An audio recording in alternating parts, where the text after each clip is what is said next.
yang berbahagia seperti yang disampaikan tadi. Dinas Pertanian Kabupaten Nganjuk menggelar rapat sosialisasi, evaluasi, dan koordinasi terkait capaian serapan pupuk untuk tahun 2024. Bupati, ini nanti Pak Faisal sampai bulan, kalau kami hanya sampai bulan Oktober kemarin punya catatan salurannya Pak, karena mungkin kami menyesuaikan dengan laporan yang masuk. Mungkin dari PI mungkin yang Oktober akhir sudah bisa dirilis sehingga mungkin persentasenya agak berbeda. Karena kami punya rekapitulasi sampai bulan Oktober Faisal. Kegiatan ini berlangsung selama 2 hari, Kamis hingga Jumat 28 sampai dengan 29 November 2024, dengan melibatkan seluruh kios distributor dan PPL se-Kabupaten Nganjuk.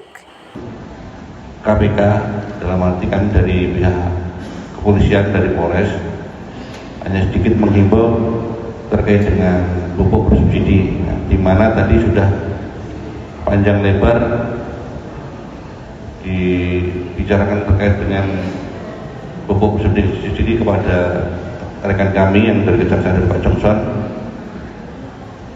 Mungkin kami hanya sedikit menambahkan beberapa hal terkait dengan pupuk bersubsidi. Kita ketahui bersama di bulan Januari sampai hampir mendekati tahun, ya, di bulan November, sebentar lagi mendekati Desember, untuk wilayah Polres Nganjuk, alhamdulillah di tahun 2024 ini nihil, ya, terkait dengan mengungkap kasus terkait pupuk subsidi. Karena apa? Mungkin dari rekan-rekan Bapak Ibu sekalian, ya, sebagai yang disebabkan tugas sebagai pengelolaan pupuk sudah sadar, ya, di tahun 2024 ini kami sebagai penegak hukum terkait pupuk subsidi nihil tahun 2024. Rapat ini dihadiri oleh tim KP3 dari Kejaksaan dan Polres Nganjuk, PI atau Pupuk Indonesia, serta Dinas Perindustrian dan Perdagangan. Dalam pertemuan tersebut, berbagai permasalahan terkait distribusi pupuk di Kabupaten Nganjuk dibahas untuk mencari solusi bersama. Karena ini mungkin saya usulkan terkait alokasi petani yang belum menembus itu agar bisa diserap. Karena dasarnya adalah ERDKK.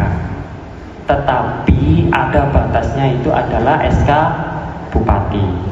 Nah, mungkin ini kami kembalikan kepada teman-teman Dinas Pertanian ataupun tim verbal di BPP agar untuk alokasi petani-petani yang tidak bisa menembus itu bisa dialihkan ke petani-petani yang membutuhkan atau yang masih mempunyai RDKK. Oleh karena itu, mungkin teman-teman atau rekan-rekan kios itu di sistemnya Ipubers, kuota petani adalah kuota RDKK. Jadi pasti ketika mempunyai petani ada RDKK itu bisa disalurkan. Ketersediaan pupuk bersubsidi di Kabupaten Nganjuk dipastikan mencukupi untuk kebutuhan masa tanam berikutnya. Hal ini diungkapkan Faisal, perwakilan dari Pupuk Indonesia. Untuk ketersediaan stok pupuk bersubsidi di gudang lini 3 adalah total 3.594.000 untuk seluruh Kabupaten Nganjuk, belum untuk gudang lini 4. Jadi itu hanya di tingkat gudang lini 3. Dan saya yakin ketersediaan sebesar itu cukup untuk alokasi masa tanam yang berikutnya. Lalu yang kedua, terkait dengan penyaluran pupuk subsidi, kami laporkan Bapak Ibu sekalian, sampai Oktober yang sudah diverifikasi oleh rekan-rekan tim verbal, mungkin untuk Kabupaten Nganjuk ini sudah mencapai 76%. Jadi dari alokasi sebesar 62.340, kita sudah menyalurkan sampai Oktober itu 47.364 ton.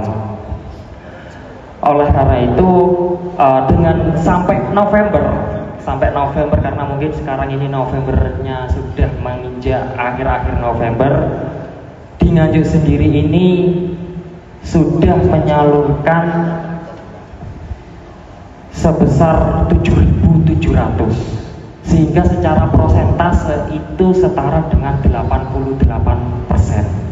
Isna Sofiani mengatakan harapannya permasalahan yang muncul dapat segera diselesaikan dan menjadi catatan untuk ditindaklanjuti, baik oleh petani maupun petugas penyuluh lapangan atau PPL. Dengan begitu, distribusi pupuk bersubsidi ke depannya bisa berjalan lancar tanpa kendala. Jadi kami menyampaikan dari Dinas Pertanian hari kemarin tanggal 28 dan 29 hari ini kita melaksanakan rapat sosialisasi dan juga evaluasi serta koordinasi terkait dengan capaian serapan pupuk yang ada di Kabupaten Nganjuk untuk tahun 2020. Alhamdulillah hari ini kita bisa bersama-sama hadir dari Dinas Pertanian, kemudian juga dari tim KP3 dan dari Kejaksaan dan juga dari Polres dan juga dari Dinas Perindustrian dan Perdagangan Kabupaten Nganjuk untuk bersama-sama mendengarkan permasalahan-permasalahan terkait dengan distribusi pupuk di Kabupaten Nganjuk seperti apa. Yang nanti harapannya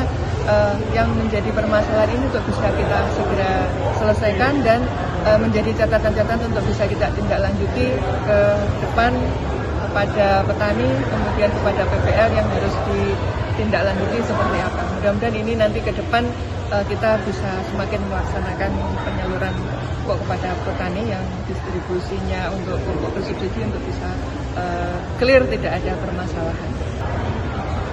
Alhamdulillah ini masalahnya masalah minor saja, artinya kami belum menemukan masalah yang sangat berarti.